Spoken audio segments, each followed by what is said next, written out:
Ever notice you don't hear anything about someone taking their car to a faith healer? I wonder why that is. Hey,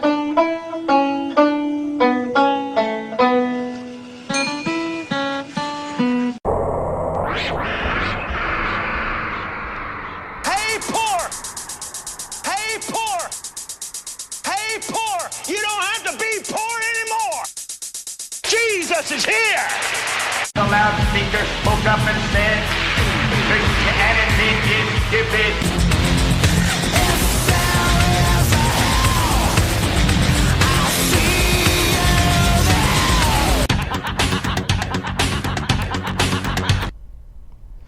This is the Atheist in the Trailer Park podcast. I'm your host, Tucker. Professor Fuzznuts is curled up taking a nap right now. I'm sure he'll be joining me in a bit. Yes, it is a podcast hosted by a guy and his cat. Get over it. Because last week's episode went longer than I thought it would, I'm going to make some minor changes. I'm going to do, instead of doing one episode where I cover news and things like that, along with reading from Bible myths and their parallel religions, I'm going to split it up and do two different podcasts, in the sense that one week will be just news and the next week will be just a chapter from Bible myths and their parallels and other religions. That way it'll keep each episode down to about an hour. And while I enjoy listening to, podcasts that are 2 hours long, I realize not everybody likes to do that, and it's a bit of a bitch trying to edit 2 hours worth of material, because it takes me at least 2 hours or so to edit that. So that's 4 hours I'm tied up in a podcast, not counting the time I spend researching articles and things like that. So that's just a minor change. It's going to happen from now on. In the show titles, I'll designate which is which. So if you're only interested in hearing one thing, whether it be the news or by me reading from Bible myths, you'll be able to easily decide if you want to listen to that particular episode or not. If you like the podcast, you can follow it on Twitter at tparkatheist. That's the show's Twitter handle. It's on Facebook at facebook.com/trailerparkatheist. You can email me at trailerparkatheist@gmail.com. On the single condition that you identify the body or the living person of the slave called Spartacus.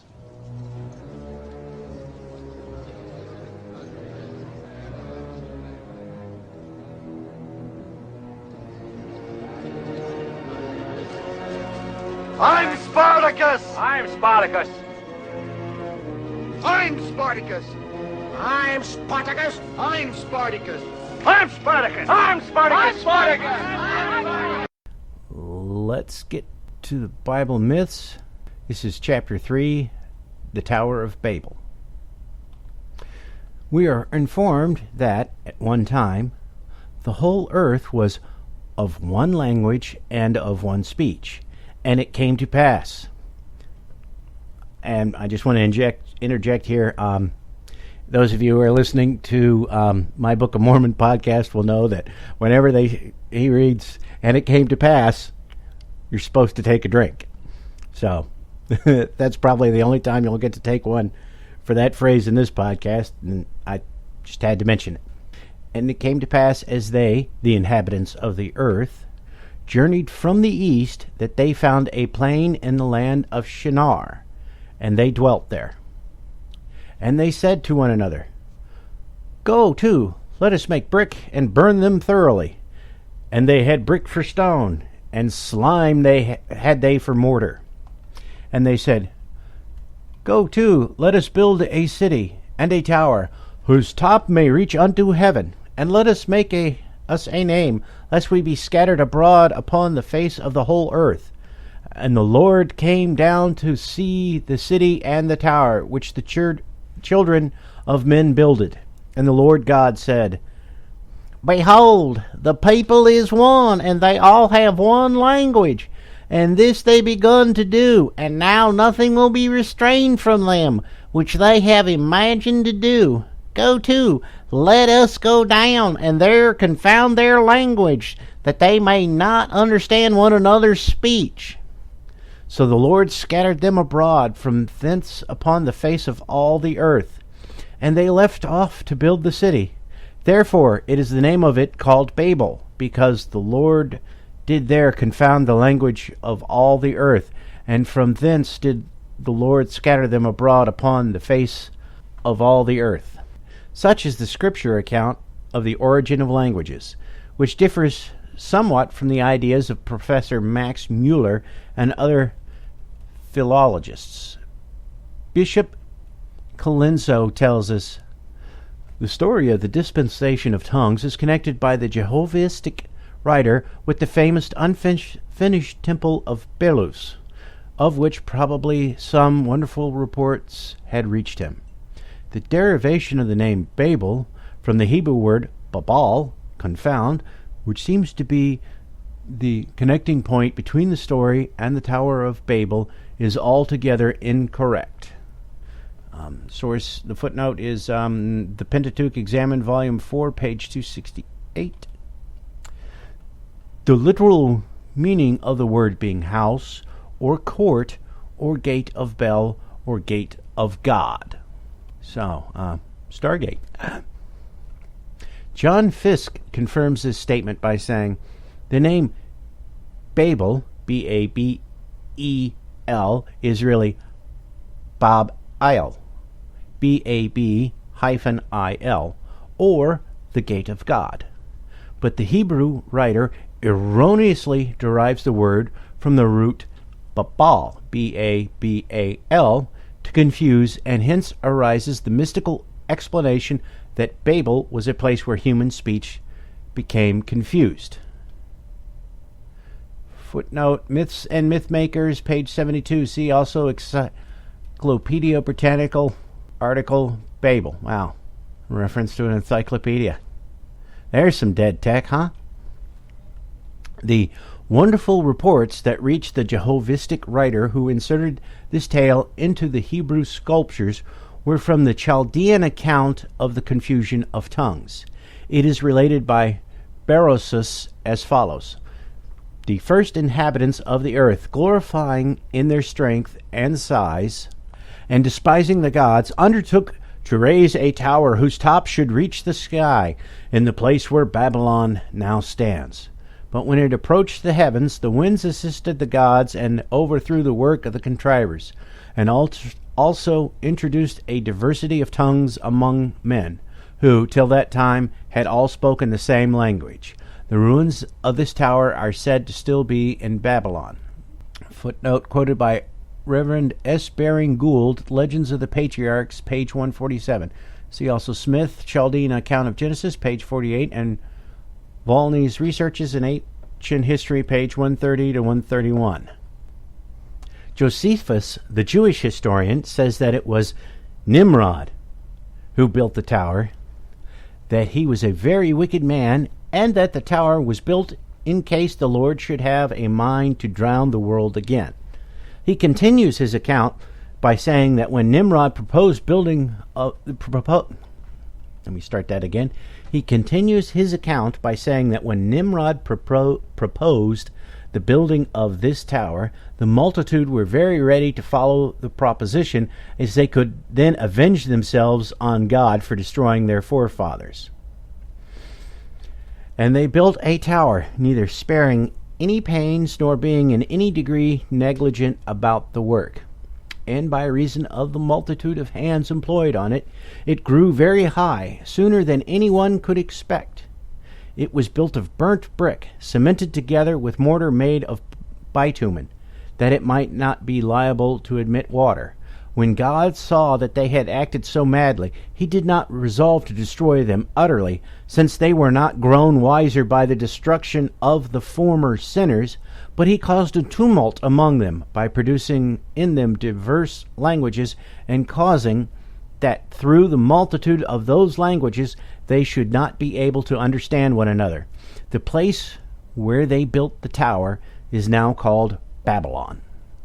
Footnote, Jewish Antiquities, Book 1, Chapter 4, page 80.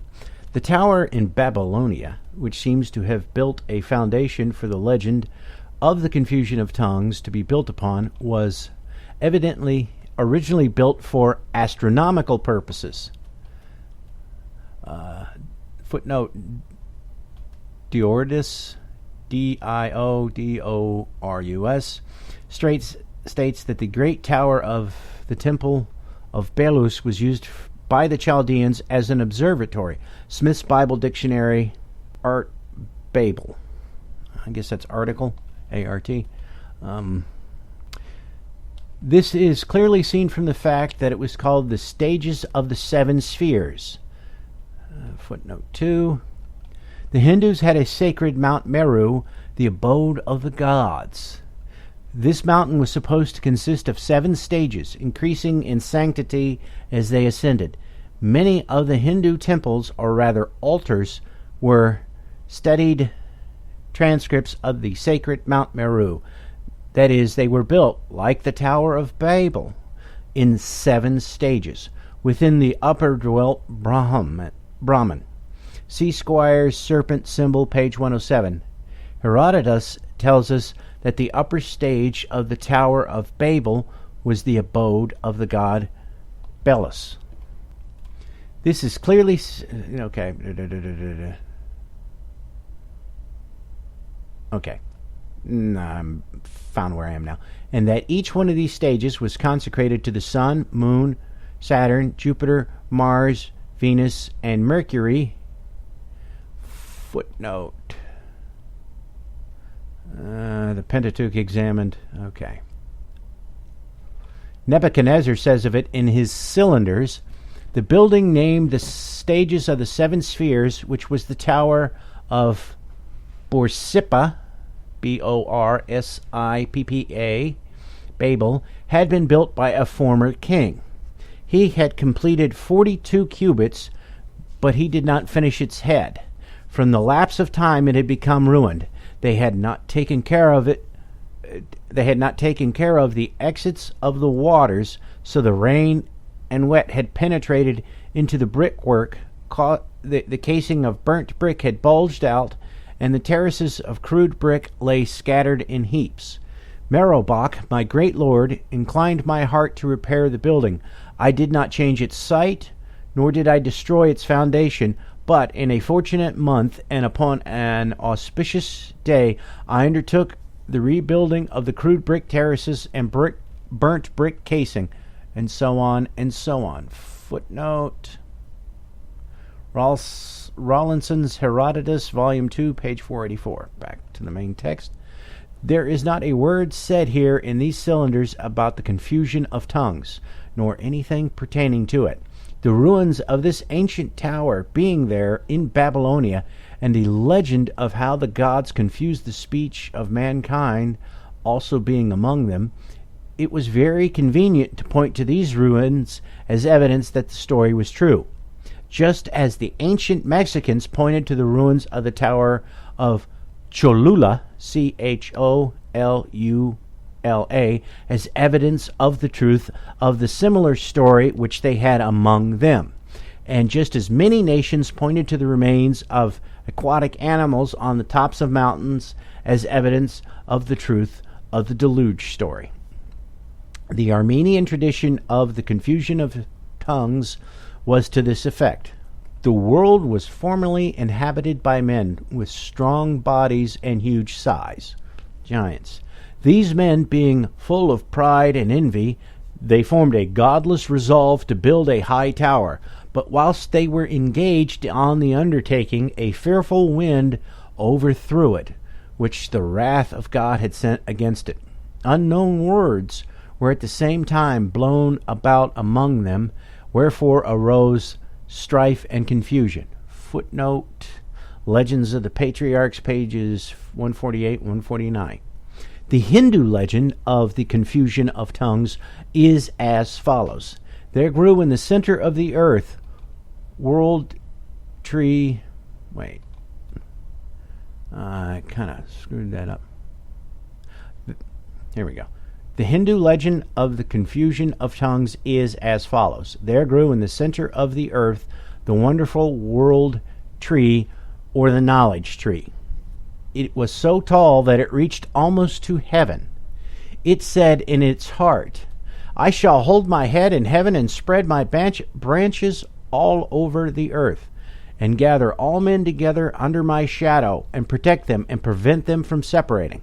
But Brahma, to punish the pride of the tree, cut off its branches and cast them down on the earth when they sprang up as wada trees, and made differences of belief and speech and customs to prevail on the earth to disperse men over its surface. Footnote: the ancient Scandinavians had a legend of a somewhat similar tree, the mundane tree called Yggdrasil.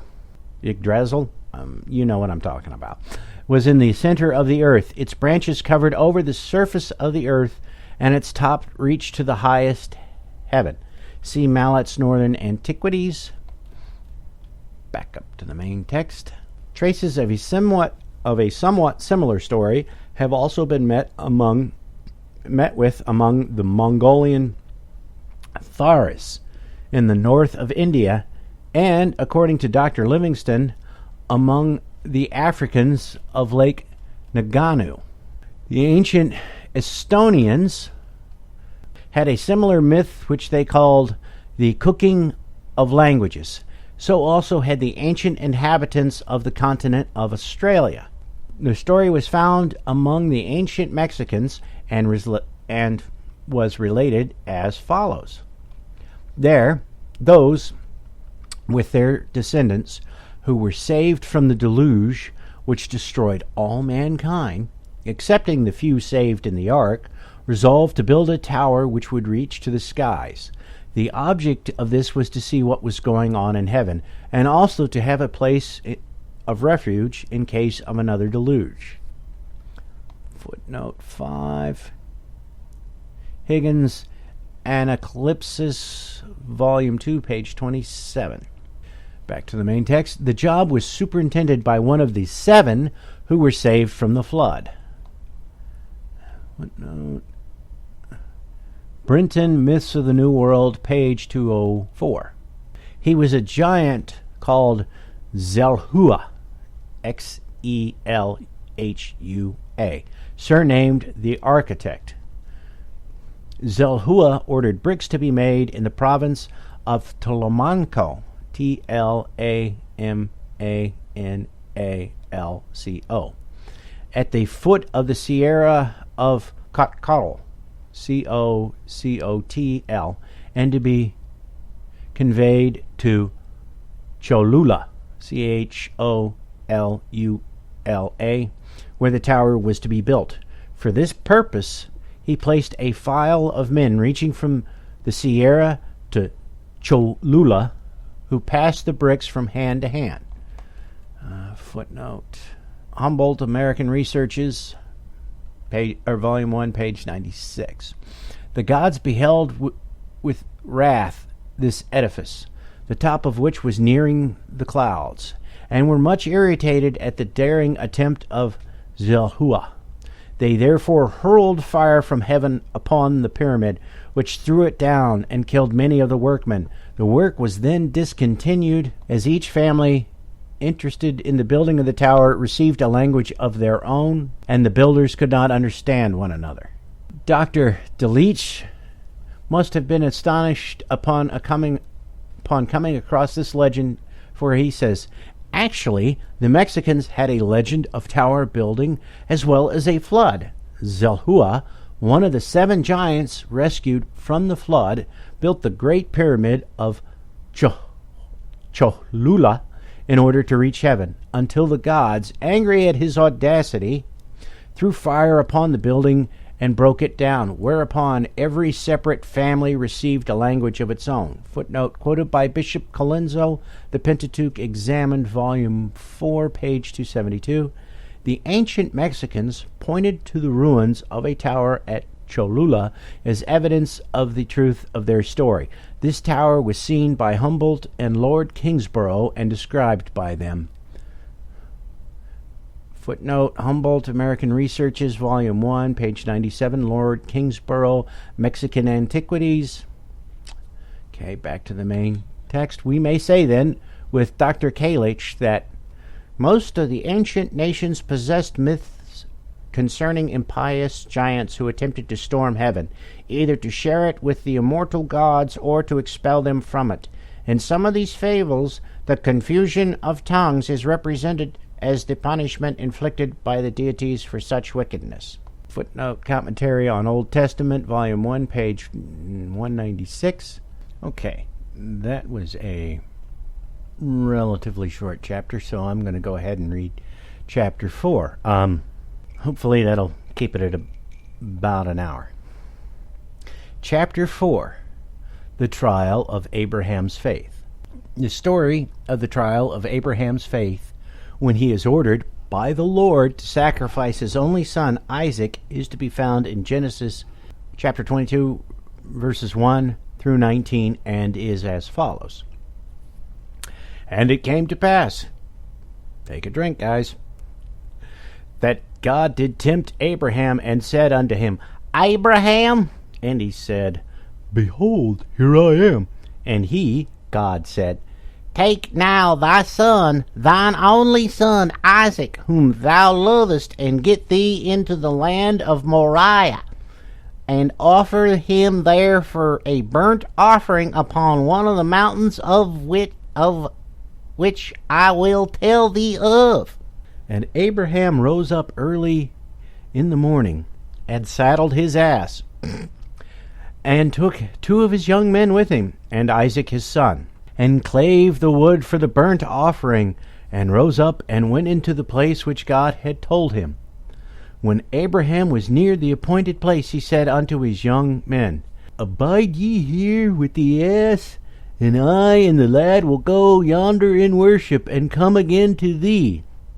And Abraham took the wood for the burnt offering, and laid it upon the shoulders of Isaac his son.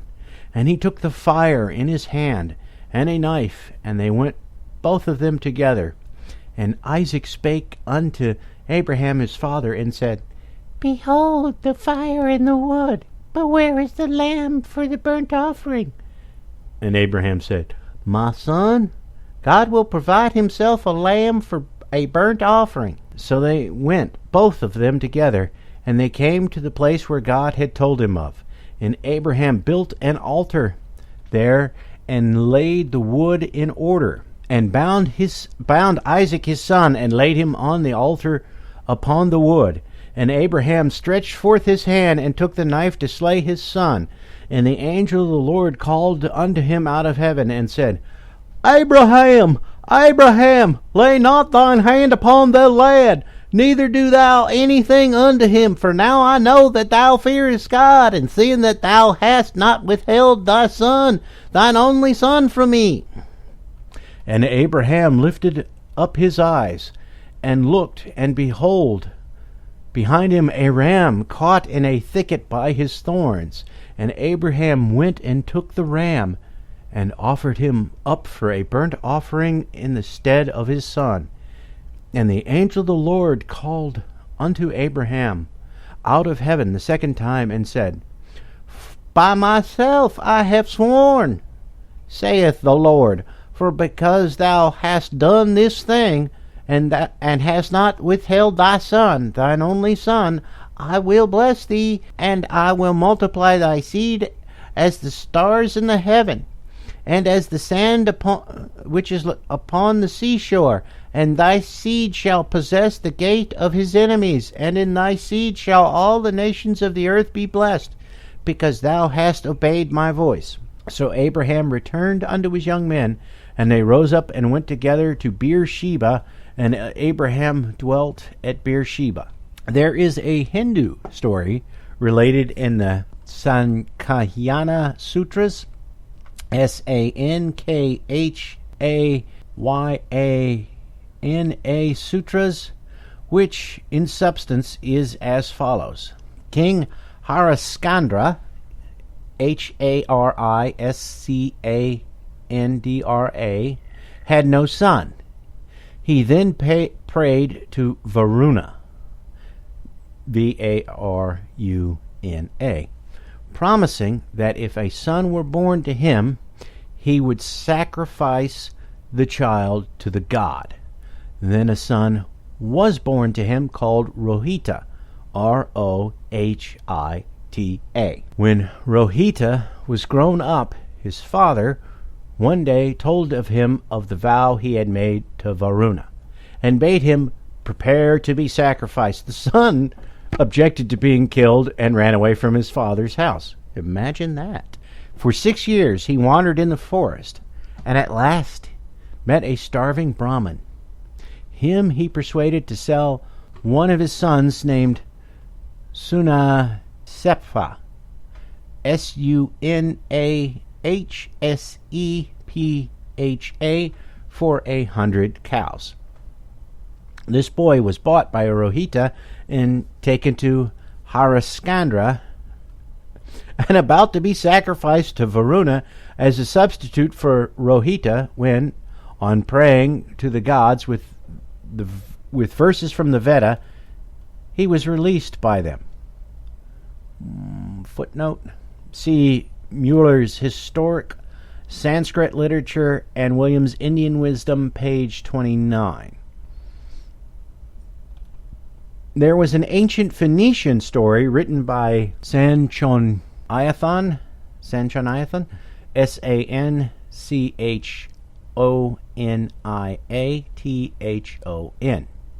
who wrote about 1,300 years before our era, which is as follows. Saturn, whom the Phoenicians call Israel, had, by a nymph of the country, a male child whom he named Geod, Jeoud, that is, one and only. On the breaking out of a war which brought the country into imminent danger, Saturn erected an altar, brought to it his son, clothed in royal garments, and sacrificed him. Footnote: quoted by Count de Volney, New Researches in Ancient History, page 144. Back to the main text. There is also a Grecian fable to the effect that one Agamemnon had a daughter whom he dearly loved, and she was deserving of his affection. He was commanded by God, through the Delphic oracle, to offer her up as a sacrifice. Her father long resisted the demand, but finally succumbed. Before the fatal blow had been struck, however, the goddess Artemis, or Ashtoreth, interfered and carried the maiden away, whilst in her place was substituted a stag. Footnote 3. See Inman's Ancient Faiths, Volume 2, page 104. Back up to the top. Another similar Grecian fable relates that when the Greek army was detained at Aulis, Aulis, by contrary winds, the augurs, being consulted, declared that one of the kings had offended Diana, and she demanded the sacrifice of his daughter Iphigenia. It was like taking the father's lifeblood, but he was persuaded that it was his duty to submit for the good of his country. The maiden was brought forth for sacrifice in spite of her fears and supplications, but just as the priest was about to strike the fatal blow, Iphigenia suddenly disappeared, and a goat of uncommon beauty stood in her place. There is yet still another which belongs to the same country, and is related thus. In Sparta, it being declared upon one occasion that the gods demanded a human victim, the choice was made by lot, and fell on a damsel named Helena. But when all was in readiness, an eagle descended, carried away the priest's knife, and laid it on the head of a heifer, who was sacrificed in her stead. The story of Abraham and Isaac was written at a time when the Mosaic party in Israel was endeavoring to abolish idolatry among their people. They were offering up human sacrifices to their gods, Moloch, Baal, and Chemosh, And the priestly author of this story was trying to make people think that the Lord had abolished such offerings as far back as the time of Abraham. The Grecian legends, which he had evidently heard, may have given him the idea. And there's a couple of things I want to interject here. One is that I can remember being a little kid and watching with my mom when they had Cecil B. DeMille's 1950s era version of the Bible on TV, and seeing the sequence where Abraham is going to sacrifice Isaac and looking at my mom like, what the fuck is this shit? And I even asked her about it, and she was kind of bothered by it as well. And I mean, I even asked her, well, if God told you to do that, would you do that to me? And she swore up and down that she wouldn't do that. Which, you're a devoutly religious woman. That's pretty remarkable that you'd say, no, if God tells me to kill you, I'm not going to do it.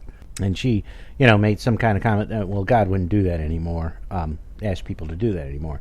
But yeah, that just always freaked me out. And the other thing is that's, I have some, I guess, issue with this being an incident that says no, human sacrifice is a bad thing, and the guys in the Bible were trying to get rid of it, because later on in Judges, chapter 11, verses 29 to 40, then the Spirit of the Lord came upon Jephthah, Jephthah. He crossed Gilead and Manasseh, passed through Mizpah of Gilead, and from there he advanced against the Ammonites. And Jephthah made a vow to the Lord, if you give the Ammonites into my hands, whatever comes out of the door of my house to meet me when I return in triumph from the Ammonites will be the Lord's, and I will sacrifice it as a burnt offering. Then Jephthah went over to fight the Ammonites, and the Lord gave them into his hands. He devastated 20 towns from Aroer, Aroer, to the vicinity of Minnith, as far as Abel Keram. Thus Israel subdued Ammon.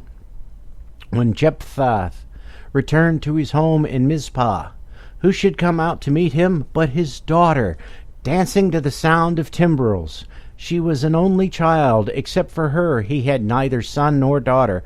When he saw her, he tore his clothes and cried, "Oh no, my daughter, you have brought me down, and I am devastated. I have made a vow to the Lord that I cannot break."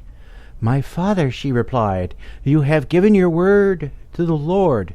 Do to me just as you promised. Now that the Lord has avenged you of your enemies, the Ammonites, but grant me this one request. Give me 2 months to roam the hills and weep with my friends, because I will never marry." "You may go," he said. And he let her go for 2 months. She and her friends went into the hills and wept because she would never marry. After 2 months, she returned to her father, and he did to her as he had vowed, and she was a virgin.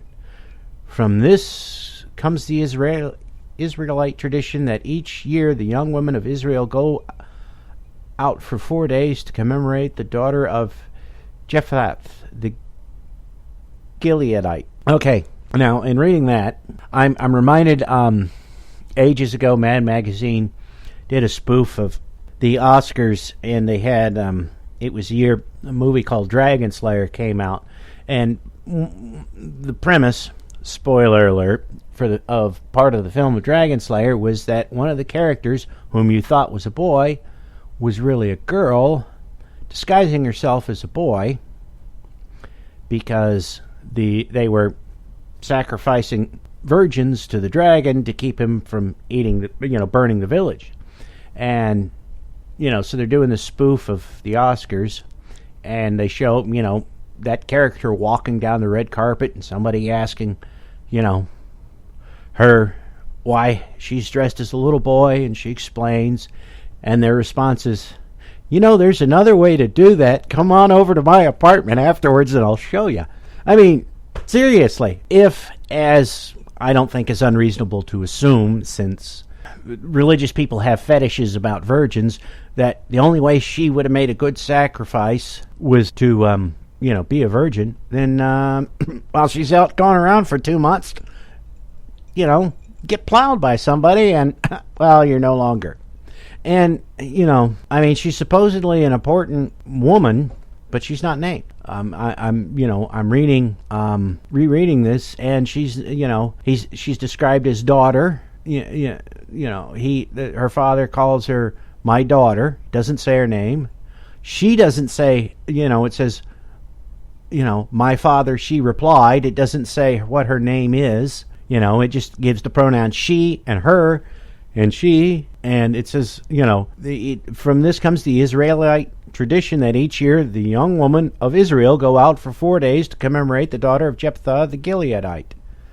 But they don't mention her name. You would think, if she's going to be sacrificed for the God, the least that they could do was remember what her name was. Okay, now back to Bible myths.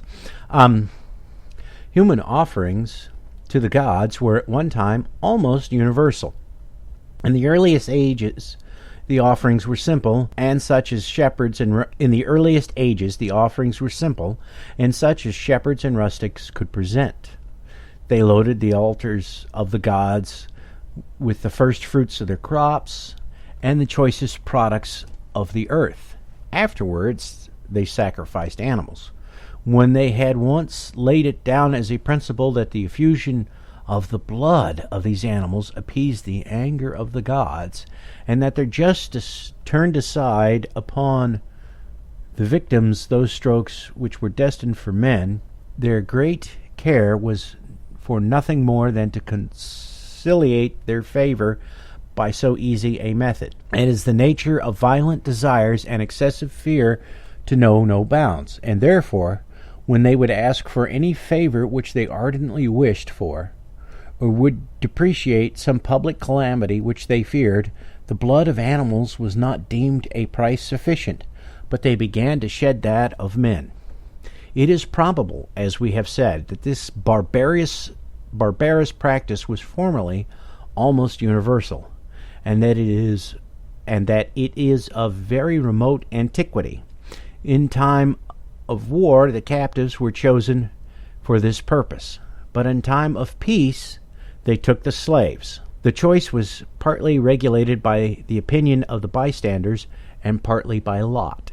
But they did not always sacrifice such mean persons. In great calamities, in a pressing famine, for example, if the people thought that they had some pretext to impute the cause of it to their king, they even sacrificed him without hesitation as the highest price with which they could purchase the divine favor. In this manner, the first king of Vermland, a province of Sweden, was burnt in honor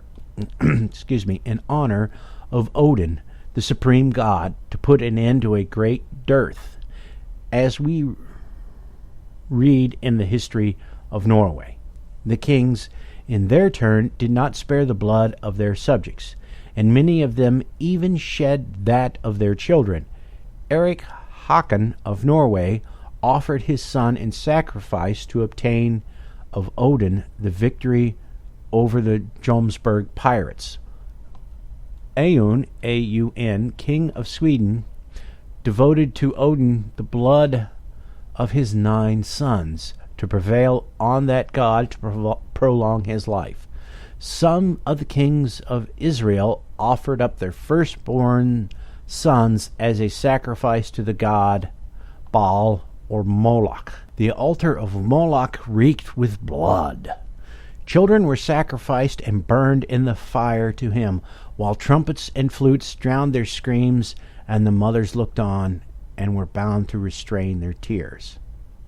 I don't remember where I read this, but there was some speculation that this was actually a form of population control, and that since birth control didn't exist back then, people often had children that they didn't want, and rather than having some kind of mechanism of putting them up for adoption, or turning them over to a religious organization to have them be raised as priests or nuns or monks, they just fucking killed them.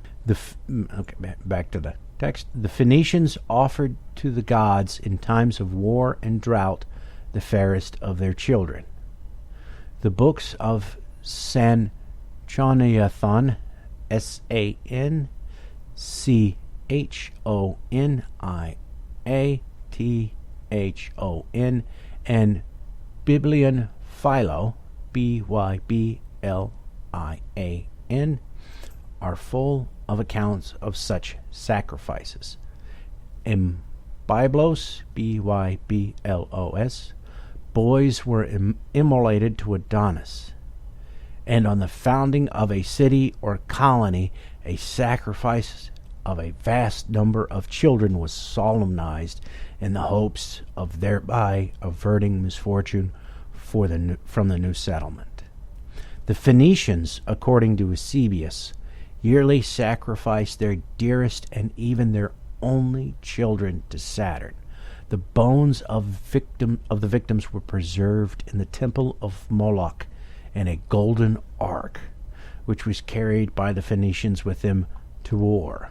Footnote: Bearing Gold, Origins of Religious Belief, Volume 1, page 368. Kind of reminds you of that illustration in Raiders of the Lost Ark, when them showing, the carrying the Ark of the Covenant into battle. Back to the main text.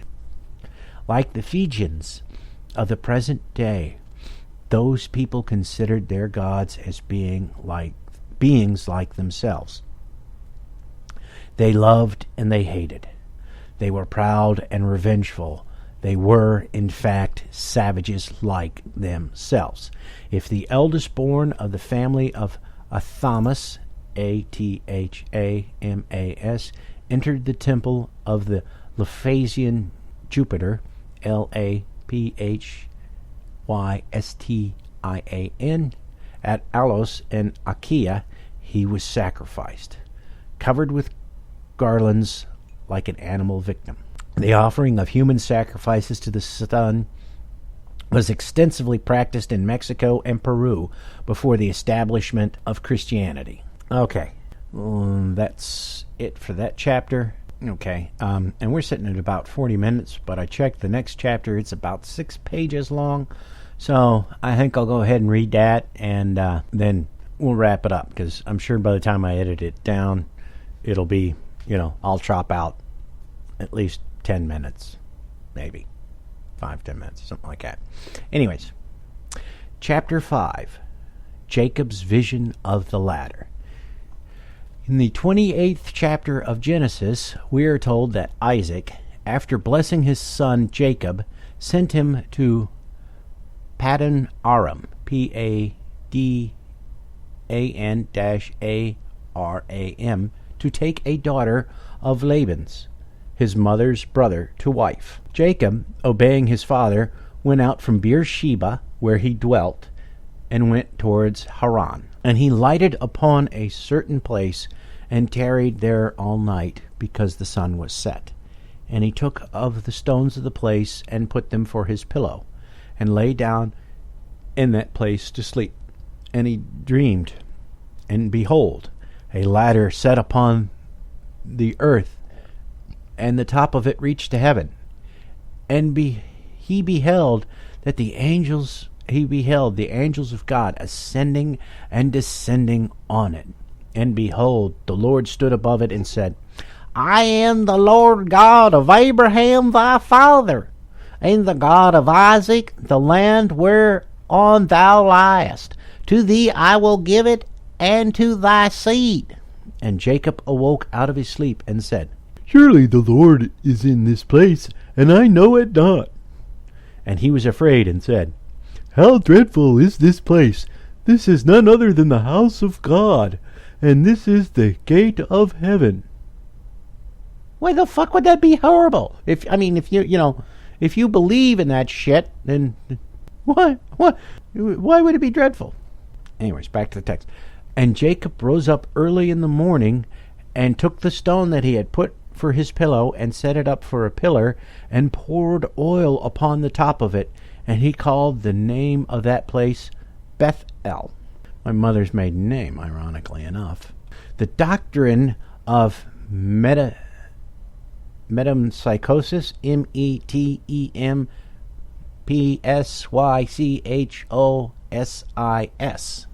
has evidently something to do with this legend. It means, in the theological acceptation of the term, the supposed transition of the soul after death into another substance or body than that which it occupied before. The belief in such a transition was common to the most civilized and the most uncivilized nations of the earth. It was believed in and taught by the Brahmanical Hindus, the Buddhists, and there's a footnote, Progressive Religious Ideas, Volume 1, page 59. Ernest de Bunsen says, the first traces of the doctrine of transmigration of souls is to be found among the Brahmins and Buddhists. The Angel Messiah, page 63 and 64. It's also a subject of a really weird book by Philip K. Dick called The Transmigration of Timothy Arthur, which is a part of a trilogy, and I can't remember what the other two books are now. I think one of them was Valis. They were written after he had his stroke and went crazy.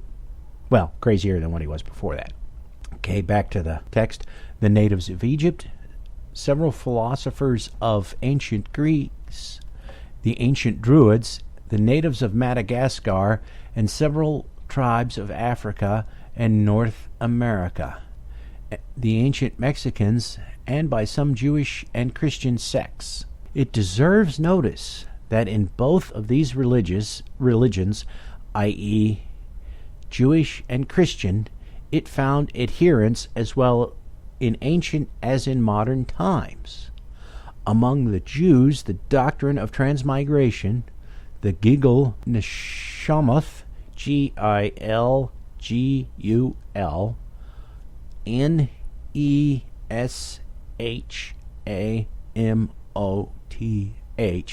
was taught in the mystical system of the Kabbalah.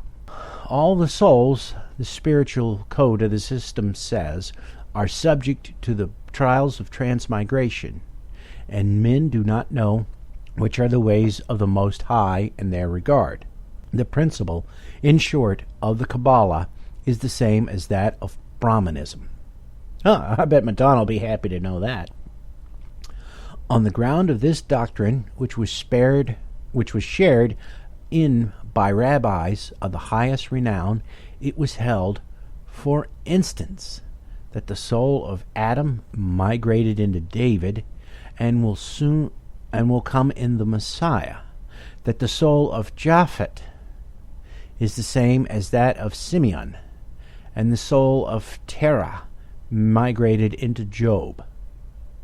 Of all these transmigrations, biblical instances are adduced according to their mode of interpretation in the writings of Rabbi Manasseh ben Israel, Rabbi Naphtali, Naphtali,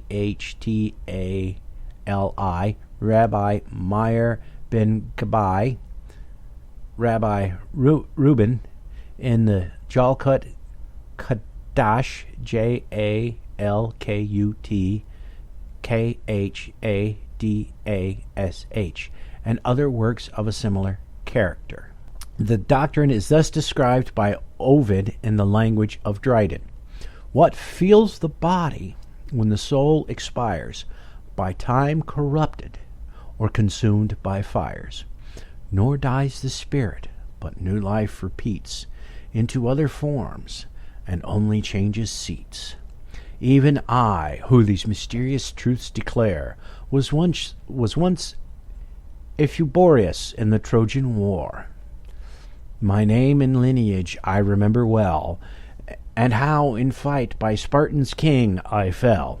In Argive, Juno's fane I late beheld. My buckler hung on high, and I owned my former shield. Then death, so called, is but old matter dressed in some new figure and a varied vest. Thus all things are but altered, nothing dies, and here and there the unbodied spirit flies. The Jews undoubtedly learned this doctrine after they had been subdued by and become acquainted with other nations. And the writer of this story, whoever he may have been, was evidently endeavoring to strengthen the belief in this doctrine, he being an advocate of it, by inventing this story and making Jacob a witness to the truth of it. Jacob would have been looked upon at the time the story was written, i.e., after the Babylonian captivity, as of great authority. We know that several writers of portions of the Old Testament have written for similar purposes. As an illustration, we may mention the book of Esther. This book was written for the purpose of explaining the origin of the festival of Purim and to encourage the Israelites to adopt it. The writer, who was an advocate of the feast, lived long after the Babylonianish captivity and is quite unknown. The writer of the 17th chapter of Matthew has made Jesus a teacher of the doctrine of transmigration. The Lord had promised that he would send Elias, the prophet, before the coming of the great and dreadful day of the Lord. And Jesus is made to say that he had already come, or that his soul had transmigrated unto the body of John the Baptist, and they knew it not. And in Mark chapter 8, verse 27, we are told that Jesus asked his disciples, saying unto them, Whom do men say that I am? Whereupon they answer, Some say Elias, and others say one of the prophets. Or, in other words, that the soul of Elias or one of the prophets had transmigrated into the body of Jesus. In John chapter 9, verses 1 and 2, we are told that Jesus and his disciples, seeing a man which was blind from birth, the disciples asked him, saying, Master, who did sin, this man, in some former state, or his parents? Being born blind, how else could he sin, unless in some former state? These passages result from the fact, which we have already noticed, that some of the Jewish and Christian sects believed in the doctrine of metempsychosis. According to some Jewish authors, Adam was reproduced in Noah, Elijah, and other Bible celebrities. The Reverend Mr. Faber says, Adam and Enoch and Noah might in outward appearance be different men, but they were really the self-same divine persons who had been promised as the seed of the woman, successfully animating various human bodies. We have stated as our belief that the vision which the writer of the 28th chapter of Genesis has made Jacob to witness was intending to strengthen the belief in the doctrine of metempsychosis, that he was simply seeing the souls of men ascending and descending from heaven on a ladder during their transmigrations. We will now give our reasons for thinking so. The learned Thomas Maurice tells us that the Indians had, in remote ages, in their system of theology, the sidereal ladder of 7 gates, which described in a symbolical manner the ascending and descending of the souls of men.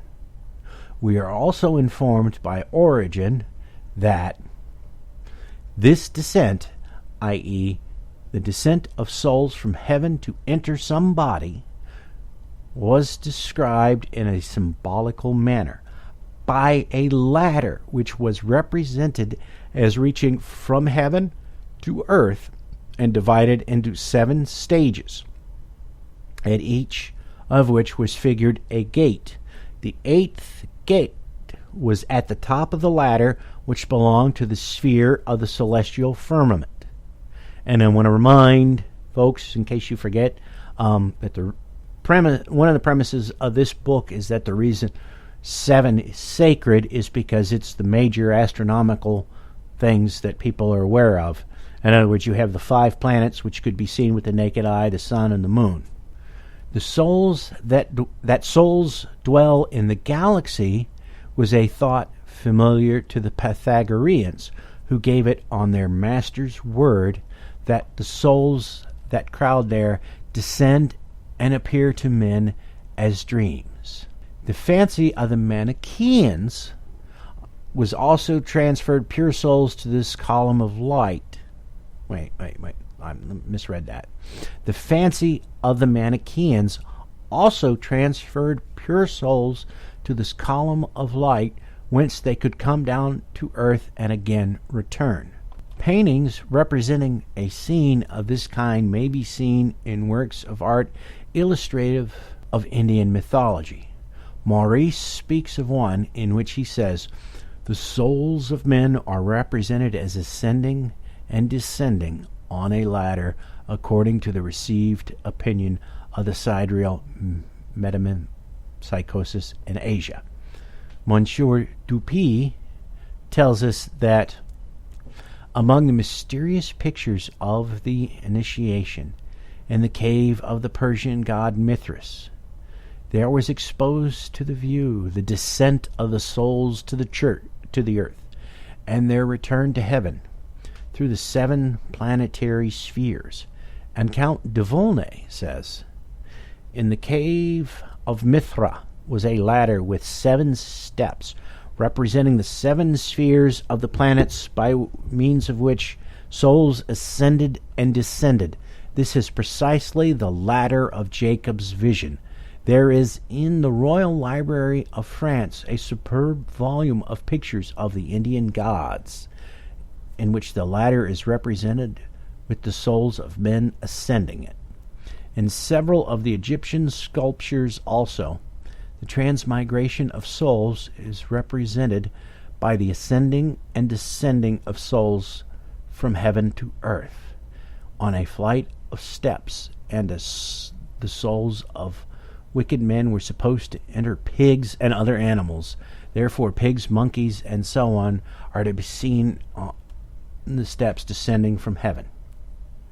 And he dreamed, and behold, a ladder set upon the earth, and the top of it reached to heaven.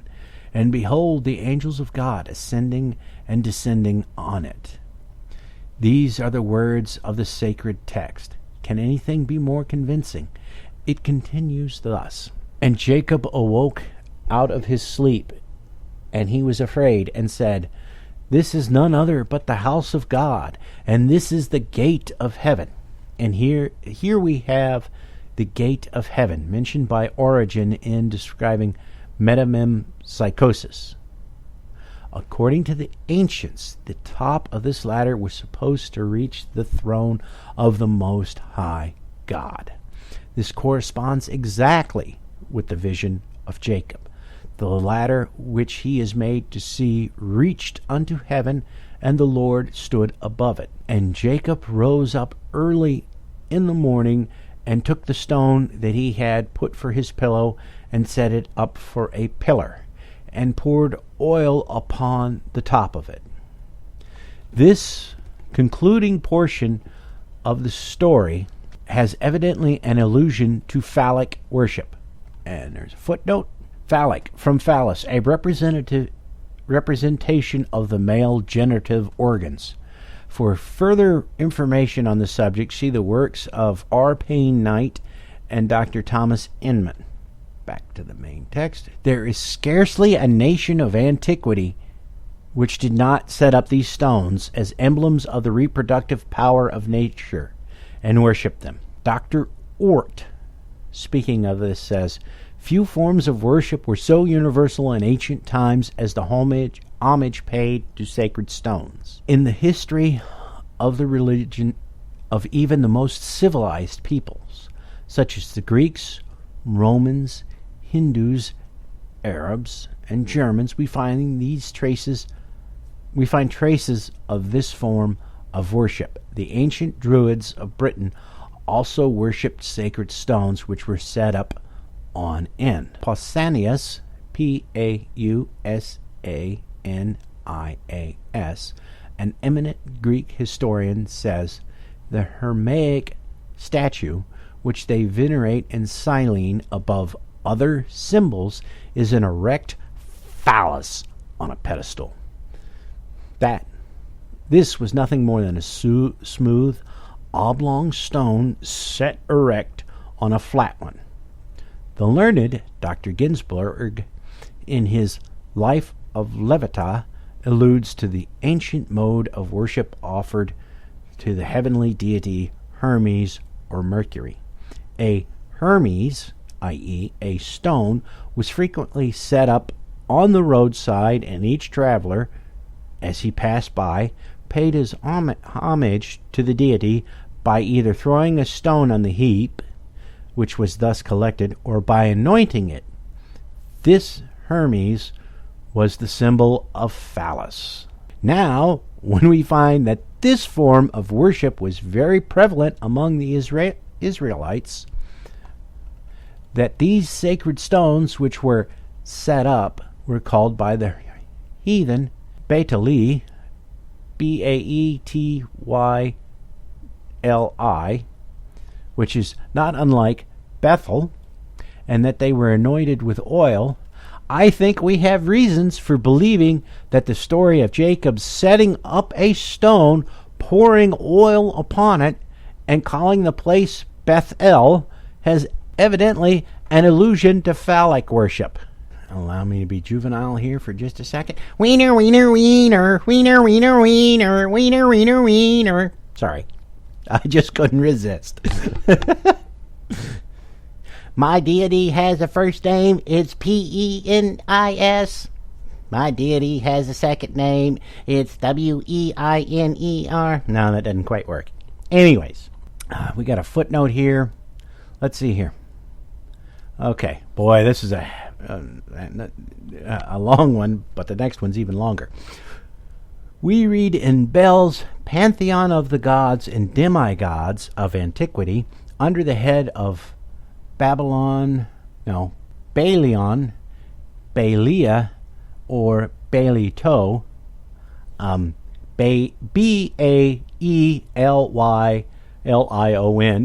Baelylia, or Baetylo.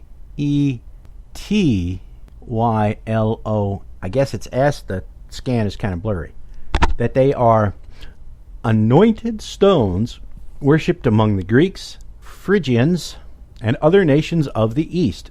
That these Baetylia were greatly venerated by the ancient heathen, many of their idols being no other, and that in reality no sort of idol was more common in the East than that of oblong stones erected, and hence termed by the Greeks pillars.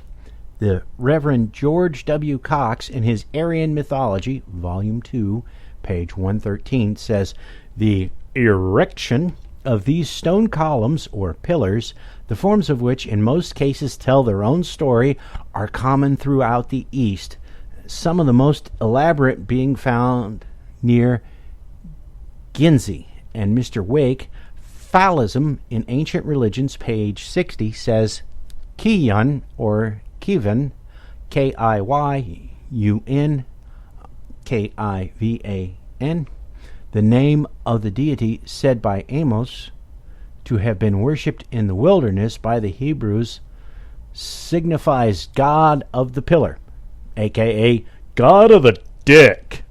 Reminds me of that George Carlin routine where he talks about fuck, and he says, it sounds like, you'd see somebody in a movie saying, I am fuck of the mountain, Anyways, back to the text. The male and female powers of nature were denoted respectively by an upright and an oval emblem, and the conjunction of the two furnished at once the altar and the Asherah, A-S-H-E-R-A, or grove, against which the Hebrew prophets lifted up their voices in earnest protest.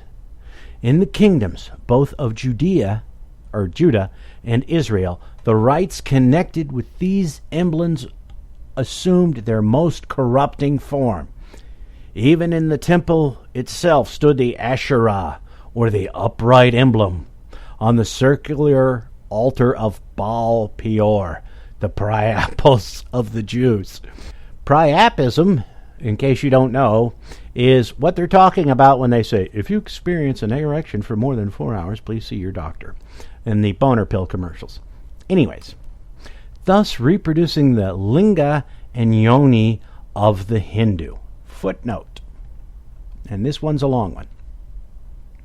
We find that there was nothing gross or immoral in the worship of the male and female generative organs among the ancients when the subject is properly understood. Wow, chicka, wow, wow. Being the most intimately connected with the reproduction of life on earth, the linga became the symbol under which the sun, invoked with 1,000 names, has been worshipped throughout the world as the restorer of the powers of nature after the long sleep or death of winter. But if the linga is the sun god in his majesty, and I'm hearing Speg Zarathustra right now in my head for some reason. The yoni is the earth who yields her fruit under his fertilizing warmth. Wow, chicka, wow, wow. The phallic tree is introduced into the narrative of the book of Genesis, but it is here called a tree, not of life, but of the knowledge of good and evil, that knowledge which dawns in the mind with the first consciousness of difference between man and woman. In contrast with this tree of carnal indulgence, tending to death, is the tree of life, denoting the higher existence for which man was designed, and which would bring with it the happiness and the freedom of the children of God. In the brazen serpent of the Pentateuch, the two emblems of the cross and the serpent, the quiescent and the energizing phallus, are united. Wow, check, wow, wow. C. Cox, Aryan Mythology, Volume 2, pages 113, 116, and 118. Okay, back to the main text. For this symbol, the women wove hangings as the Athenian maidens embroidered the sacred peplos for the ship presented to Athena at the great Dionysic festival. This Asherah, which in the authorized English version of the Old Testament is translated grove, was, in fact, a pole or stem of a tree. It is represented in our modern maypole, around which maidens dance, as did maidens of yore. And I should point out that the King James Version of the Bible, because they had issues, well, numerous issues regarding sex, in several sections, there's reference made to feet, which in reality they're talking about penis, but because they're afraid that if they write penis, people will freak out, they change it to feet. So, where they're in the desert with Moses, and they chop the foreskin off of his kid, and in the Bible it says it touched it to his, to placate God. They touched the foreskin to Moses' feet, saying, there, okay, it's just like Moses had his own foreskin chopped off. In reality, the original says that they touched it to Moses' dick, which really makes a little more sense. But whatever. Okay, that's, I'm sitting at just over an hour. So, and my voice is starting to bother me again. I'm still not completely better. But anyways, since I'm sitting at it just over an hour, I'm going to go ahead and end this now. That's it for this episode of the Atheist in the Trailer Park podcast. You can follow the show on Twitter at tparkatheist, and it's also on Facebook at facebook.com/trailerparkatheist. You can email me at trailerparkatheist@gmail.com. The next episode will be a news episode. Hopefully I'll have it up next week. It depends. If I have free time this week, I may do it then. Say goodnight, Fuzznuts. Damned cat. All I know is this violates every canon of respectable broadcasting.